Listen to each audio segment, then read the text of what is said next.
Bem, as relações entre ética e religião, naturalmente, podem ser vistas do lado de cada uma dessas instâncias, não é?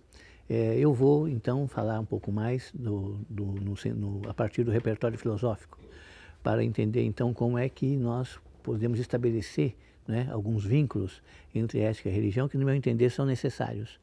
E essa necessidade, na verdade, ela foi vista desde há muito tempo, né? Já no século XVIII, Kant, ao falar de ética, coisa que ele fez muito, né, durante a sua obra, ele fez uma comparação com a religião, no seguinte sentido: a religião é uma espécie de auxílio para que nós possamos cumprir exigências éticas que são, na verdade, racionais, mas a nossa razão, pela limitação que ela sofre, não consegue dar todo o valor, né, a essas exigências, de tal modo que então a religião vem em nosso auxílio para reforçar essa necessidade de uma conduta ética, de observação de valores, enfim, de algum tipo de esperança, né, na humanidade a partir do cultivo de valores éticos.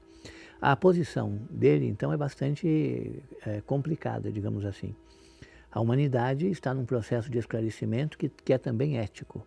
Haverá um momento em que apenas a razão será suficiente para que a humanidade possa conduzir-se eticamente e compreender os valores, né, morais. Enquanto isso não acontece, a religião oferece uma espécie de suplemento, né, de esperança, de postulados, de justificativas que nos ajudariam, então, a cumprir, né, as exigências éticas.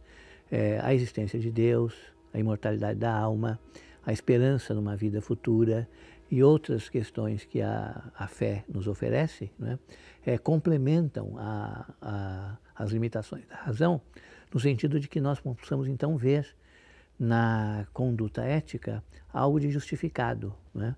Caso contrário, se nós dependêssemos apenas daquilo que vemos ao nosso redor, né, no nosso mundo e a partir da nossa posição apenas e tão somente racional, dificilmente poderíamos arcar com toda a responsabilidade ética, né?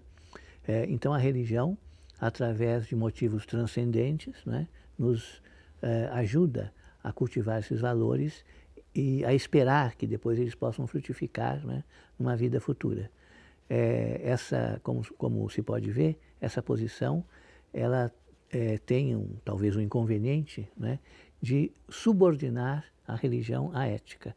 Porque o que o Kant quer dizer, na verdade, é que se nós fôssemos inteiramente racionais e capazes de pensar eticamente, de maneira autônoma, não precisaríamos de motivos religiosos ou de justificativas, né, da fé para a nossa conduta ética. E como, segundo ele, haverá um momento em que a humanidade vai se emancipar completamente e vai ser totalmente racional e autônoma no uso da sua razão, então, nesse momento, a religião deixará de ser necessária, né? Como se pode ver, trata-se de uma espécie de hiperracionalismo, né? E a posição contrária, a posição alternativa a essa, né, não consiste justamente em estabelecer uma relação entre a ética e a religião de subordinação, né, nem de um lado nem de outro. Nem precisamos entender que a ética se subordina à religião, nem que a religião se subordina à ética, mas que são duas instâncias que se complementam, né? Da mesma forma que na questão tradicional da razão e da fé, a posição mais equilibrada é ver aí uma complementação de verdades, né? Ou uma só verdade estabelecida de duas formas diferentes. Nesse sentido, então, nós podemos dizer que o problema, né, a questão, né, das relações entre a ética e a religião permanece sempre em aberto, né? Não só porque a religião é algo que no nosso mundo se tornou optativo, né? Mas também porque a ética, os valores éticos, a conduta ética, do ponto de vista racional e filosófico, tem se tornado cada vez mais rarefeita, né? Quanto mais nós vamos progredindo na direção do que nós chamamos de modernidade, né? Essa época tardia da modernidade, em que os valores estão fragilizados, né? Nesse sentido, então, o cumprimento de exigências humanas, né, de interrelacionamento, de solidariedade e assim por diante, fica complicado dos dois lados, né? Em primeiro lugar, um mundo relativamente esvaziado, né, da religião, da dimensão do sagrado. De outro lado, também, os valores éticos, as grandes ideias, né, que guiaram a humanidade durante um certo tempo no passado, já não apresentam mais a mesma densidade, né? E há muitos que duvidam da consistência dessas ideias, tendo em vista que muitas vezes a nossa experiência histórica, né, as desmente, né? Já recaímos no século XX em muitos episódios de barbárie, de totalitarismo, de homicídios e genocídios, né, que fazem com que se possa duvidar de que os valores éticos, mesmo aqueles racionais, constituam um freio, né, constituam uma regulação para a conduta da humanidade. E, menos ainda, né, aqueles relativos à religião, já que desde o início da modernidade a religião vem sendo colocada num plano diferente, né, do nosso mundo laicizado. Então, é uma situação um tanto quanto contraditória ou dramática, se quisermos chamar assim, né? Isso se apresenta de uma maneira muito singular e muito curiosa, né? No sentido de que como é que nós vemos as exigências éticas que nos são feitas, né? Ou seja, os valores aos quais nós podemos corresponder, né? Além das dificuldades que nós temos para entender esses valores e mais ainda corresponder a eles na prática, né? Nós temos uma ideia de que no nosso tempo, no nosso imediatismo, na nossa civilização não é tão apressada, tão tecnocrática e tão imediatista, né? Esses valores, essas exigências, realmente até pode-se dizer que perderam o sentido. Por exemplo, né, quando nós lemos a Bíblia e lemos a parábola do bom samaritano e verificamos então ali aquela variação de condutas, né? O levita, o sacerdote, passando pelo ferido, sem atendê-lo, não é? Porque ele era um outro, ele era de outra estirpe, ele não merecia, né, a solidariedade, não merecia ser integrado na humanidade daqueles que por ali passavam, né?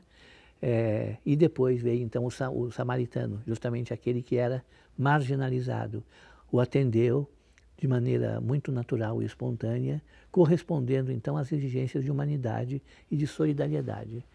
Quando nós lemos isso e comparamos com o mundo de hoje, nós ficamos um pouco incomodados, porque certamente muitos de nós entenderiam a conduta do samaritano como alguma coisa que hoje em dia seria utópica. Então há uma certa tendência, não é, que é muito, cada vez mais comum na nossa época, de entender que ou os valores éticos perderam aquela densidade que eles já possuíam talvez no futuro, não podem mais orientar a nossa conduta, não são mais capazes disso, ou então as exigências éticas, os exemplos éticos, né, que nós encontramos na literatura profana e sagrada, agora se apresentam a nós como utopias, ou seja, até achamos interessante aquele tipo de conduta, aquele tipo de narrativa, mas não vemos mais condições concretas de que aquilo se repita no nosso mundo, uma vez que valores como solidariedade, fraternidade, etc., né, perdem cada vez mais o sentido, ou seja, a intersubjetividade, as relações humanas, né, estão cada vez mais dependentes de fatores formais, psicológicos, e, portanto, algo que é bastante menor, digamos assim, do que valores éticos e exigências, né, que, na verdade, nos transcendem, né? Então, na verdade, se pode dizer também que a dificuldade é essa, né? Tudo aquilo que transcende a nossa conduta imediata aparece para nós como utopia, né? E, por vezes, até ajudar o outro, que deveria ser uma conduta natural, né? Ver nele aquele que precisa da nossa solidariedade, aparece como algo utópico, impossível e irrealizável na prática, né? Isso significa que a nossa racionalidade prática, quer dizer, o nosso modo de pensar e agir ético, está, de fato, passando por uma crise muito profunda, né?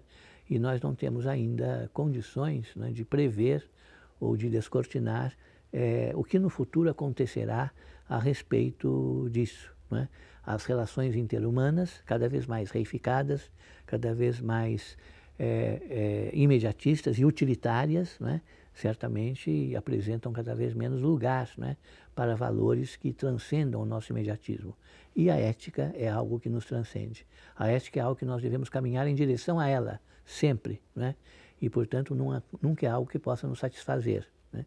Essa transcendência, essa visão, né, de como poderíamos ser, né, do ponto de vista ético, é aquilo que, na verdade, do ponto de vista prático, não oferece para nós qualquer tipo de auxílio, né, na nossa vida, tal como ela se apresenta, né, nos dias de hoje. Daí a questão da grande crise, né, da profunda crise de valores que nós atravessamos e dessa espécie de dissolução, ou outros dizem de liquefação, né, da ética, que vai perdendo cada vez mais substância, né, no sentido de constituir um componente importante, né, da nossa personalidade, da nossa vida, das nossas expectativas, das nossas esperanças, mas muito principalmente, né, da nossa relação com as outras pessoas.